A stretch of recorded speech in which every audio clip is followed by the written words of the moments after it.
Good evening students. मैं हिमांशु राज श्रीवास्तव आपके अपने YouTube channel Sudhakar sir classes पे आपका स्वागत करता हूँ। चलिए हम आज फिर एक वीडियो बायो का लेकर हाजिर हैं। स्टार्ट करते हैं वीडियो को। चलिए देखिए हमारा फर्स्ट क्वेश्चन क्या कह रहा है।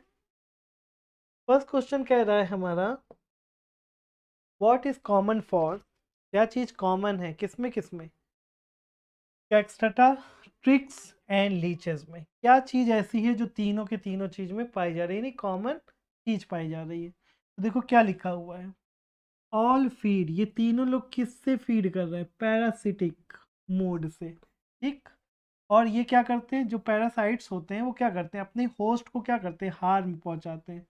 भले किल नहीं करते लेकिन धीरे धीरे उनको नुकसान पहुंचाते रहते हैं। यही क्वालिटी एक्स्ट्रा में है, टिक्स में है और लीचेस में, तीनों में ये क्वालिटीज़ आपको क्या करेंगी, मिलेंगी कि ये तीनों के तीनों फीडिंग करते हैं किस मोड के थ्रू, पैरासिटिक मोड के थ्रू, और अपने होस्ट को क्या करेंगे, हार्म पहुंचाएंगे। ठीक है, चलो नेक्स्ट क्वेश्चन देखते हैं। क्वेश्चन नंबर 2 क्या कह रहा है, name the subtract from the following enzymes. यहाँ पे आपको कुछ एंजाइम्स दिए हैं, उसके सब्सट्रैक्ट का नाम आपको लिखना है। तो पहला एंजाइम दिया है ट्रिप्सिन, दूसरा एंजाइम दिया है एमाइलेज, पेप्सिन तीसरा, और फोर्थ क्या दिया है आपको, लाइपेज। चलो देखें क्या है इनका सब्सट्रैक्ट। पहला क्या है, ट्रिप्सिन। तो ट्रिप्सिन में देखो सब्सट्रैक्ट क्या है, प्रोटीन। एमाइलेज में क्या है, स्टार्च। पेप्सिन में क्या है, प्रोटीन फिर से आ गया, और लाइपेज में लिपिड्स। ठीक है, ये सारे क्या है, सब्सट्रैक्ट्स हैं किन किन एंजाइम्स के, ट्रिप्सिन के, एमाइलेज के, पेप्सिन के और लाइपेज के। और सबको पता है कि एंजाइम्स होता क्या है, एंजाइम्स क्या करते हैं, ब्रेक डाउन करते हैं किसको, कॉम्प्लेक्स फूड को। जो हम लोग फूड ले रहे हैं उसमें कॉम्प्लेक्स सब्सटेंस है ना, उसको तोड़ने का काम करते हैं, ब्रेक डाउन करते हैं। कौन करता है, एंजाइम्स। एक टाइप के केमिकल ही होते हैं। ठीक है, ये हमारी बॉडी में बनते रहते हैं। ये करने के बाद, ब्रेक डाउन करने के बाद क्या करते हैं, डाइजेस्ट हो जाता है और फिर ब्लड में मिक्स हो जाता है। ठीक है, चलो देखो नेक्स्ट क्वेश्चन क्या कह रहा है, what are the two stages in photosynthesis. Photosynthesis process बचपन से पढ़ते आए हो आप लोग, तो फोटोसिंथेसिस आप जानते ही हो, जिसके थ्रू प्लांट्स, ग्रीन प्लांट्स क्या करते हैं, अपने फूड को सिंथेसिस करते हैं, फूड को बनाते हैं। अब देखो यहाँ पे पूछ रहा है आपसे टू स्टेजेस। ठीक है, ठीक है, चलो देखें क्या है टू स्टेजेस। फर्स्ट स्टेज है लाइट रिएक्शन, यानी कि ऐसी रिएक्शन, देखो पहले तो एक चीज़ जान लो कि फोटोसिंथेसिस क्या होता है, एक केमिकल प्रोसेस है ना। केमिकल जैसे केमिस्ट्री में आप लोग पढ़ते हो ना, इक्वेशन वगैरह, वही चीज़। तो यहाँ पे देखो इसीलिए वर्ड आया है रिएक्शन। तो पहला हम लोग क्या पढ़ेंगे, पहला स्टेज क्या होता है, लाइट रिएक्शन। इसमें क्या हो रहा है, photolysis of water in the process of breaking down water molecules into hydrogen and oxygen. इसमें क्या होता है, लाइट रिएक्शन में वाटर का जो मॉलिक्यूल है, आप जानते हो वाटर किससे बनता है, हाइड्रोजन और ऑक्सीजन से। वो मॉलिक्यूल्स में क्या हो जाता है, ब्रेक डाउन हो जाता है, हाइड्रोजन अलग ऑक्सीजन अलग। इसके यूज़ से लाइट एनर्जी के यूज़, यानी कि जो सनलाइट होती है उसका यूज़ करके हाइड्रोजन और ऑक्सीजन वाटर के मॉलिक्यूल्स में से ब्रेक डाउन हो जाती है। तो ये हमारी क्या है, लाइट रिएक्शन है। ये फर्स्ट स्टेज होती है किसकी, फोटोसिंथेसिस की। फिर देखो सेकेंड पॉइंट क्या लिखा है, डार्क रिएक्शन। ठीक, डार्क का मतलब विदाउट लाइट, यानी यहाँ पे लाइट का यूज़ हो रहा है, यहाँ पे लाइट का यूज़ नहीं होगा। यहाँ पे काम क्या होता है, देखो कार्बन डाइऑक्साइड CO2 क्या हो जाता है, फिक्स्ड हो जाता है किसमें, कन्वर्ट हो जाता है glucose in a simple carbohydrate. Carbon dioxide क्या हो जाता है, कन्वर्ट हो जाता है किसमें, ग्लूकोज में, और या फिर सिंपल कार्बोहाइड्रेट में। ये किस प्रोसेस के थ्रू हो रहा है, फोटोसिंथेसिस के। और फोटोसिंथेसिस की जब आप बात करेंगे तो दो स्टेजेस से होके गुजरता है, तब कंप्लीट होता है फोटोसिंथेसिस। पहला है आपका लाइट रिएक्शन, दूसरा है डार्क रिएक्शन। ठीक है, यहाँ पे आप देख रहे हो रिएक्शन वर्ड लिखा हुआ है, यानी कि फोटोसिंथेसिस एक केमिकल प्रोसेस होती है, इसमें लाइट एनर्जी का यूज़ होता है। चलो फोर्थ क्वेश्चन आ गया। फोर्थ क्वेश्चन का देखो क्या कहना चाहता है, फोर्थ क्वेश्चन का मीनिंग क्या है, what is bile and what are its function. Bile क्या होता है, हमारी बॉडी में किस पार्ट में ये पाया जाता है, और इसका फंक्शन क्या होता है। तो चलो देखते हैं। जब आप लोग डाइजेशन पार्ट पढ़ रहे थे तो डाइजेशन में आपने पढ़ा था कि डाइजेशन स्मॉल इंस्टेंटाइन में फाइनल डाइजेशन होता है, फिर उसके बाद अब्जॉर्प्शन का प्रोसेस स्टार्ट हो जाता है। अब्जॉर्प्शन का जब प्रोसेस स्टार्ट होता है तो उसमें भी कोई ना कोई ऑर्गन या कोई स्ट्रक्चर, कोई सेल इन्वॉल्व होगी ना। चलो देखें, वो वही क्या कहलाएगी आपकी, विल्ली। चलो देखो क्या है ये विल्ली यार, प्रोजेक्शन। विल्ली क्या है, प्रोजेक्शन है किस चीज़ में, स्मॉल इंस्टेंटाइन की किस लेयर में, इनर लेयर में। देखो क्या लिखा हुआ है, इनर लेयर, इनर लाइनिंग में क्या करेगा, रहेगा कौन, विल्ली। और रिसेंबल, रिसेंबल का मतलब कैसे दिखता है, जैसे फिंगर होता है, जैसे हमारी आपकी फिंगर है वैसे ही फिंगर की टाइप का प्रोजेक्शन होता है इसमें, स्मॉल इंस्टेंटाइन के इनर लाइनिंग में, उसे हम लोग क्या बोलते हैं, विल्ली। ठीक है, अब इनका फंक्शन भी पूछा गया है इसमें। देखो फंक्शन क्या है, they exchange the surface area available for digest meal. ये क्या करते हैं, सरफेस एरिया प्रोवाइड कराते हैं, किस लिए, ताकि मील क्या हो सके, डाइजेस्ट हो सके। और डाइजेस्ट होने के बाद क्या, डाइजेस्ट हुआ मील क्या हो जाए, अब्जॉर्प्शन। वहाँ पे उसका क्या हो जाए, अब्जॉर्प्शन, कहाँ पे, स्मॉल इंस्टेंटाइन में ही। डाइजेशन के बाद अब्जॉर्प्शन बहुत ज़रूरी इसलिए है क्योंकि अगर आपके पास वो मटेरियल जिनकी नीड है वो चले जाएंगे एक्सक्रीशन के प्रोसेस से बाहर, तो क्या होगा, फिर बॉडी हमारी ग्रोथ नहीं करेगी। तो पहले उन चीज़ों को रख लेना है ना, तो रखने का काम कहाँ हो रहा है, स्मॉल इंस्टेंटाइन में ही। और कौन कर रहा है, विल्ली करवा रही है। इनका स्ट्रक्चर कैसे होता है, फिंगर लाइक स्ट्रक्चर। ठीक है, कहाँ मिलेगा आपको, स्मॉल इंस्टेंटाइन में।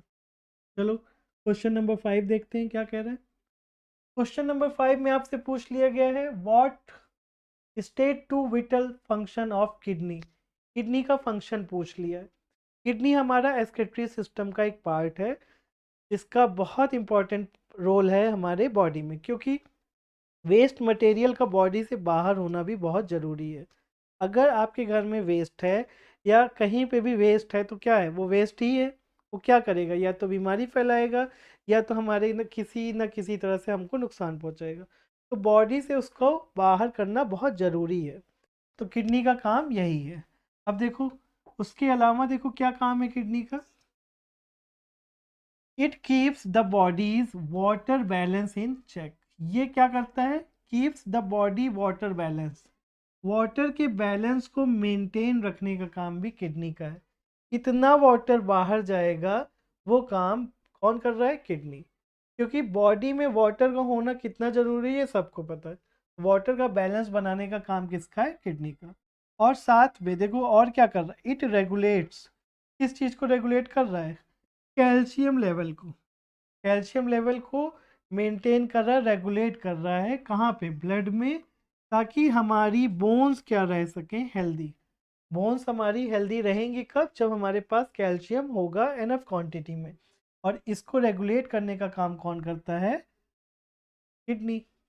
चलो नेक्स्ट क्वेश्चन देखते हैं। क्वेश्चन नंबर 6 कह रहा है, मीट। मीट बहुत से लोग खाते ही होंगे, जानते ही होंगे। Meat is easier to digest as compare to grass, why. Meat जल्दी डाइजेस्ट हो जाता है कंपेरिजन करें आप ग्रास से, तो ऐसा क्यों होता है। ठीक, चलो देखते हैं इनका आंसर। आपने एक क्वेश्चन पढ़ा था कि जिसमें हार्बीवोरस की इंस्टेंटाइन लॉन्गर थी, उसी से रिलेट करेगा ये आंसर भी। देखिए क्या लिखा हुआ है, meat is easier to digest because, क्यों बिकॉज है, डाइजेस्टिव जूस कंटेन एंजाइम्स। देखो अभी एंजाइम्स की बात किया कि ब्रेक डाउन करता है, ठीक है, ब्रेक डाउन कर देते हैं, that can break down meat. Meat को क्या कर देते हैं, ब्रेक डाउन कर देते हैं, क्योंकि एंजाइम्स ऐसे बने हुए हैं हमारी बॉडी में जो मीट को क्या कर देते हैं, डाइजेस्ट कर देते हैं। ब्रेक डाउन छोटे छोटे पार्टिकल्स में डिवाइड करते हैं और उसके बाद उसको पूरी तरह से डाइजेस्ट कर देते हैं। पर हमारी body, our body can not break down cellulose. हमारी बॉडी सेलुलोज को ब्रेक डाउन नहीं कर सकती क्योंकि ये बहुत ज़्यादा हार्ड प्रोटीन होती है, which is major component of grass. और ग्रास किसकी बनी होती है, सेलुलोज की। ठीक, अब सेलुलोज की बनी है तो उसको डाइजेस्ट करना हमारे बस की बात नहीं है, क्योंकि हमारे बॉडी में ऐसे एंजाइम्स नहीं हैं जो सेलुलोज को डाइजेस्ट कर सके। अब देखो, जब बात करते थे हम लोग हार्बीवोरस की, तो उनकी इंस्टेंटाइन बहुत लंबी होती है, उनकी एलिमेंट्री कैनाल बहुत लॉन्ग होती थी। रीज़न, उनके उनको किस चीज़ को ब्रेक डाउन करना है? सेलुलोज को। जब वो सेलुलोज को ब्रेक डाउन करेंगे तो जितनी लॉन्ग होगी, अब देखो इतनी लॉन्ग है, तो लीफ को, यहाँ से लीफ आ रही है, उसको इतनी स्पेस मिल गई, इतना टाइम मिल गया डाइजेस्ट होने के लिए। लेकिन जब बात करते हैं कार्निवोरस की, या जो मीट की बात हो रही है खाने वालों की, उनकी इंस्टेंटाइन एलिमेंट्री कैनाल इतनी बड़ी होगी नहीं, तो वो क्या होगा, उनको टाइम उतना नहीं मिलेगा, और ग्रास को तोड़ने के लिए, डाइजेस्ट करने के लिए बहुत सारा टाइम चाहिए, क्योंकि सेलुलोज बहुत हार्ड प्रोटीन होती है। ठीक है, तो इसलिए मीट ज़्यादा आसानी से डाइजेस्ट होगा, क्योंकि हमारी बॉडी में ऐसे एंजाइम्स है जो उसको डाइजेस्ट कर लेंगे, लेकिन ग्रास को नहीं, क्योंकि ग्रास का जो मेन मटेरियल है वो क्या है? सेलुलोज। चलो क्वेश्चन नंबर 7 देखते हैं क्या कह रहा है। Why are the walls of the trachea supported by cartilaginous rings? Cartilaginous ring जो होती हैं सी शेप की, वो ट्रैकिया पे होती हैं, उनका फ़ायदा क्या है? ठीक है, चलो देखें क्या फ़ायदा है भैया इनका। The trachea is held together by cartilaginous rings. ठीक है, ऐसे देखो शी शेप की होती हैं, जैसे ये ट्रैकिया आई है, इसी पे क्या होता है, ऐसे ऐसे ऐसे ऐसे करके रिंग बनी होती है सी शेप की। ये रिंग क्यों बनी होती है, इसका फ़ायदा क्या है? देखो आगे लिखा हुआ है, that keep it from collapsing. Collapse होने से बचाती है, कब? जब उसमें एयर नहीं होगी जितनी नीड होती है। ठीक, अब देखो आपकी ये वॉल क्या है, ऐसे मसल्स की बनी है ना। अब इसमें एयर जब नहीं होगी तो ये आपस में क्या कर जाएंगे, ऐसे चिपक जाएंगे, और चिपकने की वजह से क्या होगा? डेथ हो सकती है भाई, एयर पास ही नहीं होगी। लेकिन जो ये रिंग लग जाते हैं जब इसमें, तो ये इसको कोलैप्स होने से ही बचाते हैं। जब इसमें एयर उतनी नहीं होती जितनी नीड होती है, तो ये कोलैप्स होने से बच जाते हैं। किसकी हेल्प से? कार्टिलेजनस रिंग की हेल्प से। ठीक है, चलो देखें 8 हम लोग देखते हैं। क्वेश्चन नंबर 8 देखो क्या कह रहा है। What is the role of diaphragm during inhalation and exhalation? Inhale करते वक्त और एक्सहेल करते वक्त गैसेस को हमारा डायफ्राम किस तरह से हेल्प करता है हमारी, या क्या रोल होता है उसका? चलो देखते हैं। देखो क्या कह रहा है, during inhalation and exhalation the diaphragm, diaphragm क्या कर रहा है? चेंज कर रहा है। किस चीज़ को चेंज कर रहा है? इन कैसे चेंज कर रहा है? इंक्रीज कर रहा है या फिर डिक्रीज कर रहा है? किसकी? Capacity of the thoracic cavity.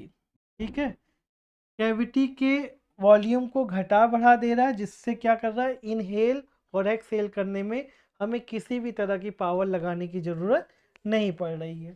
ठीक, अब देखो डायफ्राम ऐसे यहाँ पे होगा, यहाँ पे लंग्स है। ठीक, यहाँ पे लंग्स है। जब डायफ्राम ऊपर जाएगा तो लंग्स का क्या होगा? वॉल्यूम कम हो जाएगा, यहाँ पे प्रेशर ज़्यादा हो जाएगा। ठीक, और जब डायफ्राम नीचे आएगा तो वॉल्यूम उसका बढ़ जाएगा, तो यहाँ पे क्या हो जाएगा? वॉल्यूम जब बढ़ेगा तो प्रेशर कम हो जाएगा।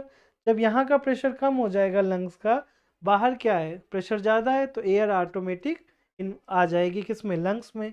तो जब वॉल्यूम इसका कम होगा तो यहाँ से एक्सेल हो जाएगी गैसेस। इस तरह से डायफ्राम हमारी हेल्प करता है किस में? इनहेल यानी एक्सेल, और इनहेल में यानी ब्रीदिंग में। ठीक है, तो लंग्स के साथ साथ डायफ्राम का भी बहुत अच्छा रोल है किसमें? ब्रीदिंग के टाइम पे। चलिए क्वेश्चन नंबर 9 देखते हैं। How are the lungs designed in human beings to maximize the area for exchange of gases? हमारा लंग्स किस तरह से डिज़ाइन है कि वो एरिया को क्या कर सकता है? मैक्सिमाइज कर सकता है, यानी जितना मैक्सिमम एरिया चाहिए गैसेस के एक्सचेंज के टाइम पे, वो उतना कर सकता है। चलो देखें क्या कह रहा है यहाँ पे। तो ब्रांक्यूल्स क्या है? ब्रांक्यूल्स इन अल्वेली एक स्ट्रक्चर होता है, बलून लाइक स्ट्रक्चर, जिसको हम लोग बोलते हैं alveoli. Which are balloon like, देखो आगे लिखा भी है, balloon like structure in the lungs. ये कहाँ पे आपको मिलेंगे? लंग्स में। Alveoli have a network of blood capillaries that increase the surface area available for gas exchange. अब देखो यहाँ पे ये बलून लाइक स्ट्रक्चर है ना, अब इनको बलून से ही जोड़ लो आप, तो आपको याद हो जाएगा ये क्वेश्चन आराम से। जैसे बलून है, देखो जब तक उसमें एयर नहीं है तो उसका वॉल्यूम क्या होगा, कम होगा, और फिर आपने एयर डाली तो क्या हो जाएगा, वॉल्यूम उसका बढ़ जाएगा। उसी तरह से हमारा एल्वेली फंक्शन करता है।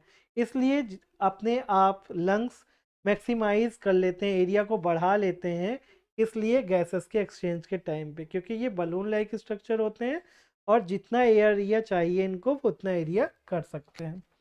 ठीक है, चलो आज का लास्ट क्वेश्चन हम लोग देखते हैं। क्वेश्चन नंबर 10 क्या है, while eating you are advised not to talk, why are you advised to do so?